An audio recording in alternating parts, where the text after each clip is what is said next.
Hello everybody and welcome. My name is N3 Vapor, but you can call me Vapor. And today, I'm going to show you my stream room. I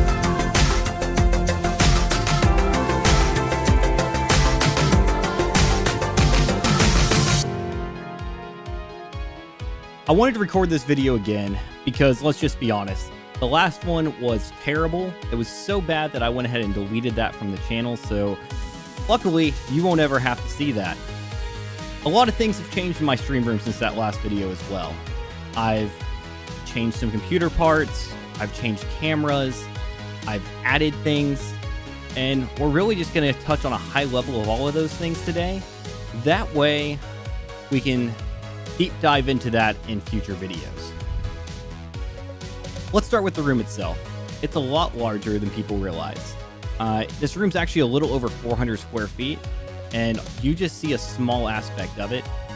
So, fortunately, you're going to be able to see all that there is within this room in a lot more close-up detail than you ordinarily would. This room also houses more than just my streaming gear. This is also our home theater, so this is where we will come to watch football games, movies, just kind of relax and watch some TV in general. It also has all of my music equipment in here. Well, most of it. And I'll show you most of it in this video as well. I've also got some decorations right behind me between my Pops, my Roo Happy. Got my little Whataburger guy with his sunglasses. Interesting story. About a year ago, I won a year's supply of Whataburger. So I had free Whataburger for an entire year. Highly do not recommend that if you want to lose weight, but I did win a year's supply of Whataburger. So starting with the room, I have a main entertainment area that houses the 65-inch Vizio M-Series TV, along with a 7.1 surround sound system. I've cloned the output from my gaming PC's primary monitor. That way, if someone's over and they want to watch the stream without having to sit over my shoulder, they can actually see everything instantaneously, no delay, while sitting in this room. As we move over to the gaming PC, it's set up with a Intel i7 7700K that's water-cooled. It's got a 1080 Ti, also water-cooled, 32 gigabytes of DDR4 RAM, got a 128 gigabyte SSD M2 boot drive, and then I've got an additional 6 terabytes worth of internal storage. Now, for the streaming PC, it's a pretty basic rig. We got a Ryzen 5 in there, and then we've got a old GTX 960 for the CPU. It's also running 16 gigs of DDR4 and does a fantastic job taking care of everything we need. I do use a capture card to send video from my gaming PC over to my streaming PC. That is an Elgato HD60 S Plus. Now, the reason I went with that one is specifically because of my monitors.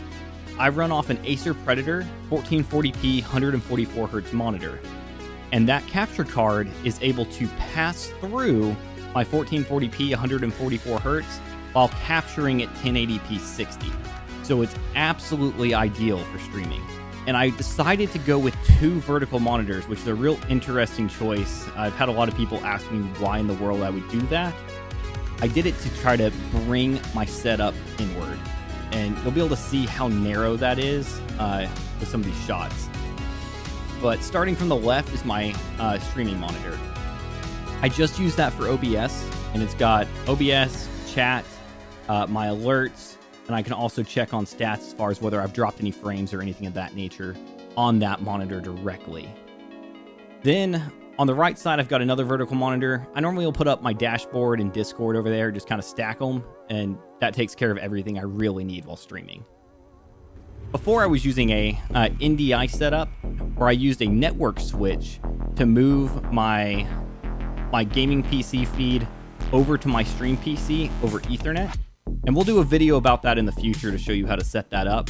It's a great option if you don't have the budget to invest in a capture card right now, but you still want to go with a 2 PC setup. Now, as far as the peripherals, I'm running a Corsair K70 mechanical keyboard. It's using the MX Cherry switches. They rate them as being silent, but I will say they do have some noise to them still. I don't think there is such thing as a silent mechanical keyboard. It just kind of comes with the territory that you're going to have a little bit of a clicky sound when you're using your keyboard. I do not like Corsair's mouses. That is the only negative thing I'm going to ever say about Corsair. You're going to notice throughout this, I have tons of Corsair equipment, but my mouse is actually a Razer Death Adder. I like the weight of it. I like the buttons. It just feels nice. The side buttons are a really good size, and that's why I decided to go with that. Mousepad, I've got a big full desk Corsair mousepad down, but then on top of it, I have their RGB mousepad that links directly into my lighting from my PC as well. And that's got a hard plastic surface and is wonderful to game on. In front of me, I'm also going to be running all of my audio through a Go XLR mixer. I use an Audio-Technica AT2020 microphone. So that is a XLR microphone, so it will require some kind of USB audio interface or a mixer. If you're looking to go that route, come talk to me. I can help you walk through the process of getting switched over to using an XLR microphone versus a USB microphone. You'll notice a lot of positive changes with how good your audio is when you get away from a USB microphone as a whole. Now, I could not stream without my Stream Deck. I've gone through a handful of Stream Decks over the years. I started out with a mini, then went to the 15 key, and now I'm running the Stream Deck XL, which is a 32 key, I think. It might be 36. I'll put the number up on the screen so you'll see it. I'll have the actual number in the video. But I'm using the Stream Deck XL for everything I need to do stream-wise. That's what I use to switch scenes, turn on and off my camera, activate the camera behind me, run ads, you name it, Stream Deck's doing it. It also hosts the macro that does my instant replay feature. We can talk about that in a future video as well. And the last thing on the desk is really helpful. It is a fan. It's like a little $15 fan off of Amazon, and man, was that a great decision for long streams. Being able to have some direct airflow on you is killer. So let's talk headphones. I also went with a wired set of Audio-Technica. I think they're the 50X. I'll put that on the screen. You can make sure that's the right model number. They are a studio style headset, so the audio is super crisp out of them. It gives me a really good, clean idea of what I'm hearing. And since I have it set up on my Go XLR, where my microphone goes into my ears, along with my gameplay, my music, everything, I know that exactly what I'm hearing is what you're hearing. And I know mixing audio is one of the biggest struggles for new streamers. You're trying to figure out how loud is the game to everybody, how loud is my microphone, how loud is Discord. And getting that balance is really challenging, and the Go XLR fixes that for you. Now, camera-wise is the biggest change since my first setup video. I've moved over to a DSLR camera. I'm using a Canon SL2, and then I'm using a... one second, I can't remember the exact specs on my lens. Then I'm using a Canon 10x18 millimeter lens, and that gives me this real wide field of view, so you're able to actually see almost the entire length of the room, but it makes it look a little squatty in how it does it. So just know the room is actually a lot bigger than it looks, being 400 square feet, and you can see from the Nanoleaf down to where the recliner is the far wall, and there's only about another 3 feet to the side of the Nanoleaf. But all in all, it's a really large space. I have a secondary camera within the room. That's a Sony a6000 mirrorless camera. We had that for shooting some home videos and things of that nature, and I decided, well, might as well just incorporate it. So I picked up a cheap $20 capture card off of Amazon that I have that camera plugged directly into, and it serves for a rear view for the stream. And it has been a really unique feel that everyone's loved. It gives a behind-the-scenes look. You're able to take a look from back behind, see my monitors, my PCs, everything of that nature. I'm sure I'm putting that over the top of us here in just a second anyway for you to take a look at. But regardless, you're able to see all of that through that scene. It kind of takes down that third wall where you get to feel like you're in that room. I highly recommend, if you have the resources, do a secondary camera angle. It's a cool feel. doesn't take a whole lot of extra work to set up if you have a webcam, a action camera, honestly just a regular camera that you can do a clean HDMI out of. Just see what you have laying around, and if you have something, play around with it, make it work for your space. As far as the streaming PC, I do have a separate keyboard and mouse currently hooked up to it. I also have a KVM switch, which allows me to push a button and change my primary keyboard and mouse between my gaming PC and my streaming PC. That way I can run one keyboard, but there's just occasional times where I want to grab a mouse and just fix something over on the streaming PC. So I do have it set up with a separate keyboard as well. It's not necessary, but I did have the extra desk space for it, so it made sense. So let's talk lighting. A lot of people have said, man, your room looks really dark. Well, I have the majority of the room dark, but I do have two 18-inch ring lights from Neewer. One is directly in front of me, that's my key light. And then I have one off to my right-hand side, filling in the shadows on this side. So those are what's allowing me to be illuminated, with the background just going to be cascading all the fun colors. Additional lighting throughout the room is all the light bulbs are connected through additional lighting in the room. Yeah, I messed all this up. I tried to call my light bulbs Corsair, but we'll fix that. Don't worry. Additional lighting in the room is actually Philips Hue smart bulbs. That's what's in the overhead fixture. That is the light strips behind my desk and behind the TV. And then I also have two of the Philips Hue play bars that are on the back wall right there. Now, something really unique about how I have the Philips Hue lights set up is they are software controlled so that chat is able to change my Hue lightings throughout the room. I'm going to do a separate video about that. Look for it later this week, if not next week. That is the next video coming up on the stream, is how to set up smart lighting to be controlled by your chat and linked to your alerts. Now, I do want to put a note out there about the Philips Hue play bars. I have not been the most impressed with them. They don't put off nearly as much light as I feel like they should for the price point. If you do go to buy the play bar, it's not nearly as bright as you would think. My original hope was to be able to light up that whole back wall with play bars. I knew it was going to take more than the two I originally bought.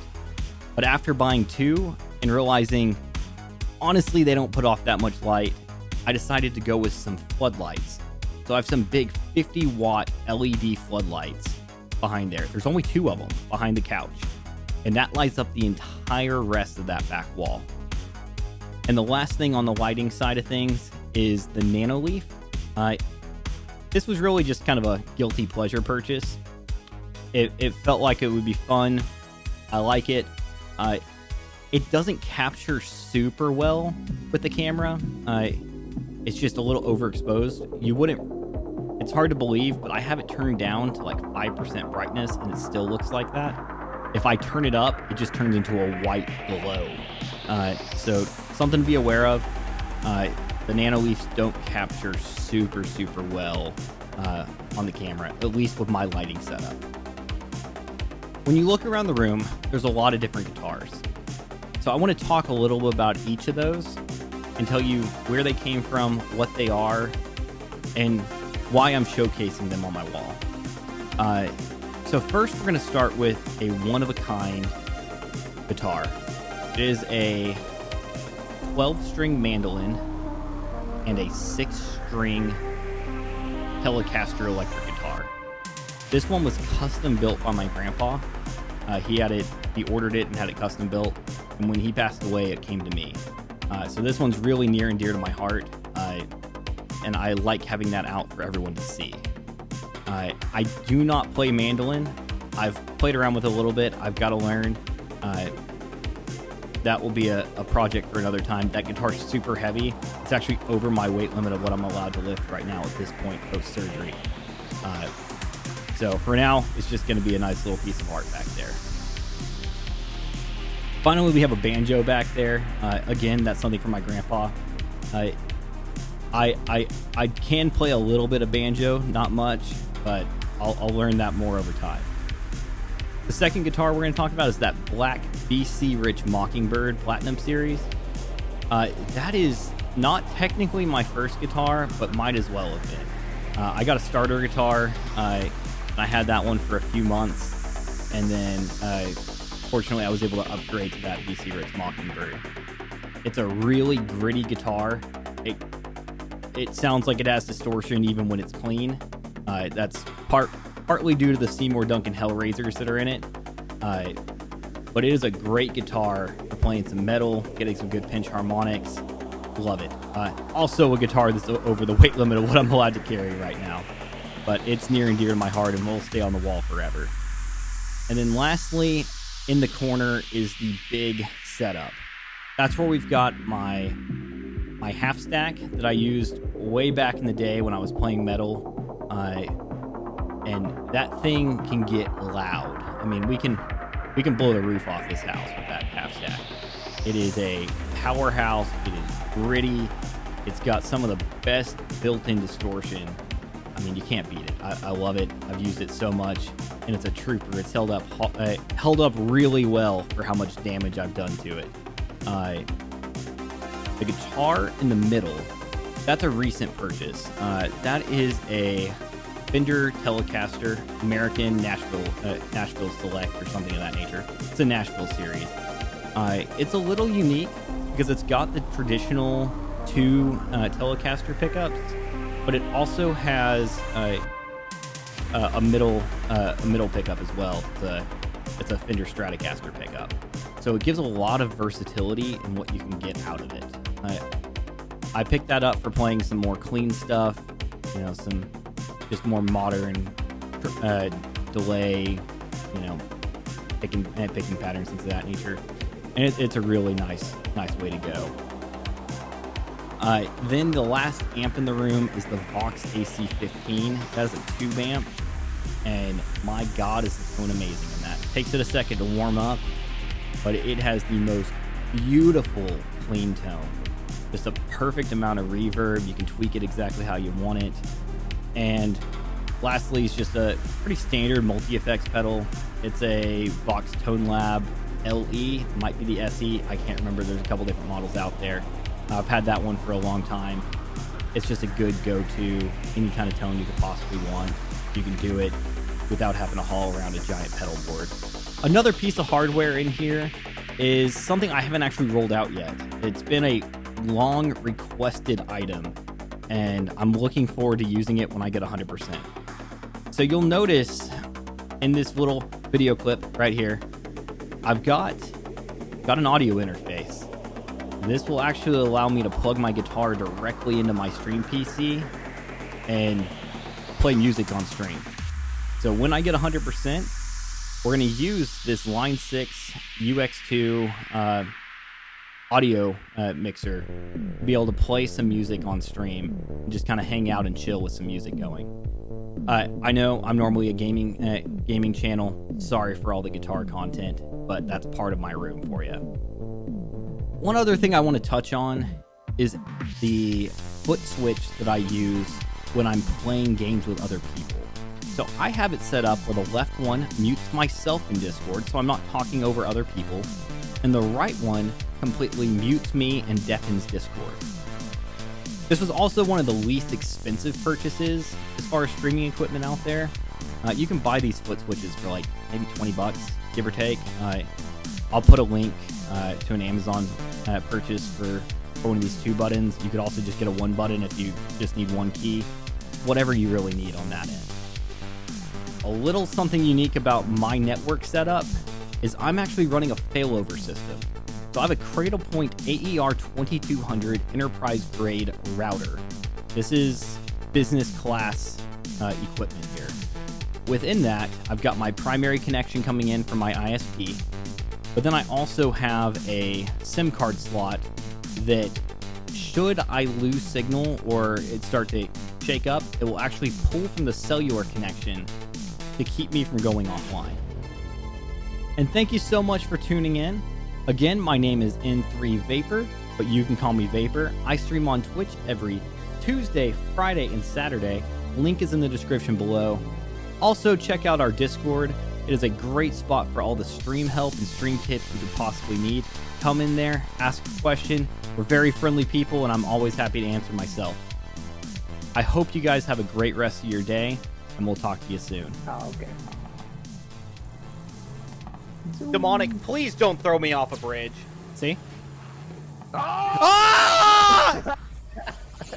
Demonic threw me off a bridge! Come on, man! You shouldn't have typed. Oh my gosh. Anyway, I'm back.